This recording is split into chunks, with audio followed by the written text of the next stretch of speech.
Hi there, my name is Rose and I'll be the right for shirt and you're on to Read Time with Right. So it's the month of April and we all know what's happening around the world with the COVID-19 virus or the coronavirus.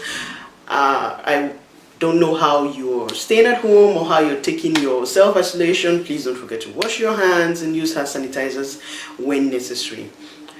Okay, so recently I just discussed with one of my, well, I call it client, well, someone who I counsel on intervals regularly.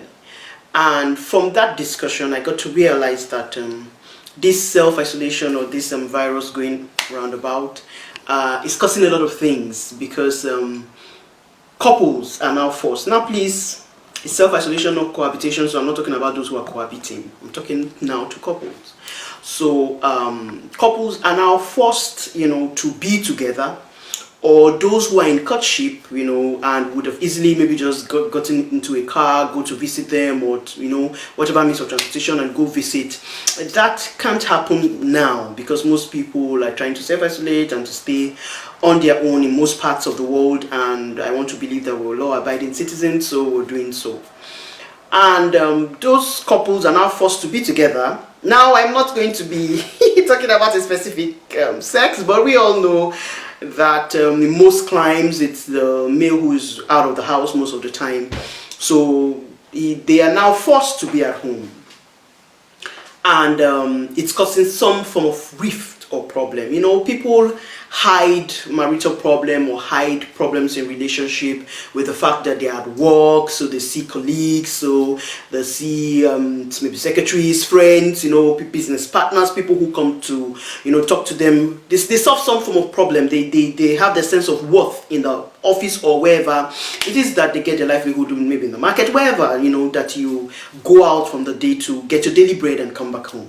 So now you're forced to kind of be at home with somebody that maybe you really don't want to be at home with, because I have realized that a lot of marriages, most people, if you take a census, most people believe that they are with the wrong partner. Most people believe they shouldn't have married at the time they did. Most people believe, maybe it was the wrong choice or wrong timing, not particularly wrong choice, but the wrong timing. People just have different things. And so now you're forced with this person that you were using work to, bridge that gap. So you're at work, you come in late, sometimes you come in the evening, or sometimes you come in late at night when you have to hang out with the boys or with the girls. And so by the time you're coming home, it's just okay if you have kids to play with the kids, ask about the kids, and before you know it, you guys are asleep. So but now you have to face reality, because this is giving a lot of relationship a reality check, because you're seeing this person now not like few hours in the day like you ought to or like you used to, but you're seeing this person almost 24 hours of the day, because you can't go out, and the person is more on the phone now. For those of you couples who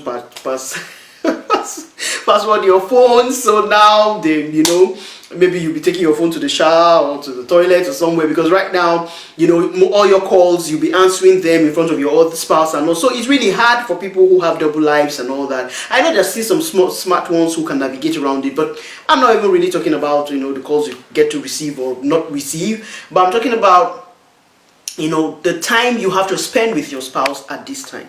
And I've realized that a lot of relationship at this point, by the time we come out of this COVID-19, it either will make them or will break them, because people are not happy that this virus is making them self-isolate, because they would rather be somewhere else than be with their spouse.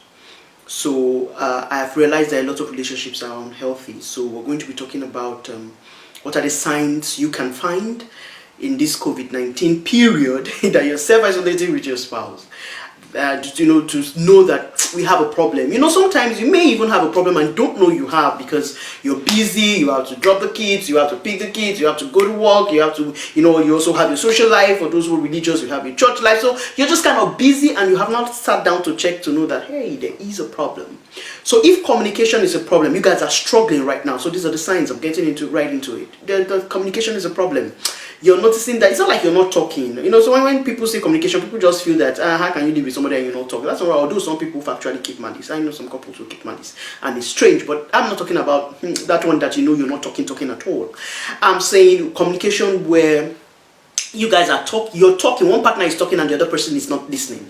That means there's a communication issue. You guys seem to always quarrel, or rather the other person will rather keep quiet, let me not say anything, so in order not to bring quarrel, especially in front of the kids, since most countries, the schools have closed, so kids are at home, so you guys are just like acting movies in front of your kids. So if you see that you cannot be open, you cannot talk, you cannot chat, you cannot laugh, you cannot be happy, you cannot even worry together over this COVID-19, you cannot pray together over this, there's a problem. There's a problem with your communication, because you are on edge. It's like you're walking on eggshells, you're on edge, and you don't want to say something that would offend your spouse and all that.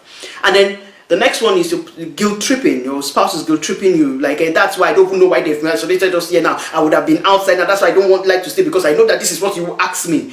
You're trying to find out something, maybe something is not right, you want to talk about something, and your partner is trying to guilt trip you and tell you, hey, is it because I'm not confined with you in the house that you think you have the temerity to ask me that, and all that. That relationship is not healthy.